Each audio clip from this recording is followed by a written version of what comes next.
Here's part 2 of some of the symptoms I had my whole life that were actually caused by brain cancer. Hi, I'm Kirsten. I'm 20 years old, and about 6 months ago, I was diagnosed with brain cancer after getting into a car accident. You guys really liked my part 1, and I pinned it on my profile if you haven't seen it, so go check it out. And these are things that I didn't mention in my other video. The first thing is brain fog. I started getting really bad grades after getting really good grades my whole life. I felt like I couldn't focus on schoolwork, I couldn't focus at work. I just felt tired all the time and everything was kind of fuzzy, and I kind of just felt slow. The other thing that I found out later was impulsiveness. And this kind of started happening my senior year of high school. I started being super impulsive, so I would just kind of make crazy decisions out of nowhere without thinking about them.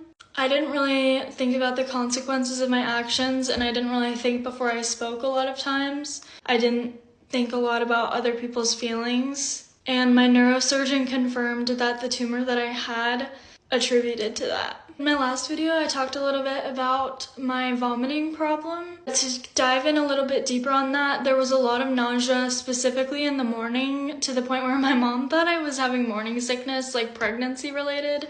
And so she wanted me to take pregnancy tests all the time, and I was like, Mom, I'm not pregnant. It was related to the tumor. I had a lot of vertigo symptoms, so just dizziness, and I literally always had bruises all over my body, but it was just because I was so clumsy. If I could, I literally would sleep all day if no one woke me up. Like, I would sleep until like 2 p.m.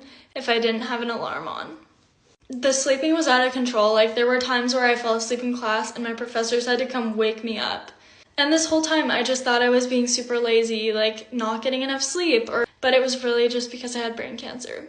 In the last video, I had pressure headaches in the back of my head, but I also had headaches in my temples right here in my nose and forehead, and a lot of sinus pressure. Doctors would say that I had sinus infections constantly, or that it was like allergies, because it was like in weird places. And I've actually noticed a lot of those symptoms go away since I had the tumor removed, which was really interesting because the tumor was in the back of my head. If you have an explanation for that, I'm super interested to hear it. But yeah, if you guys want to hear any more of the symptoms, I will gladly make more videos, or if you have questions, let me know.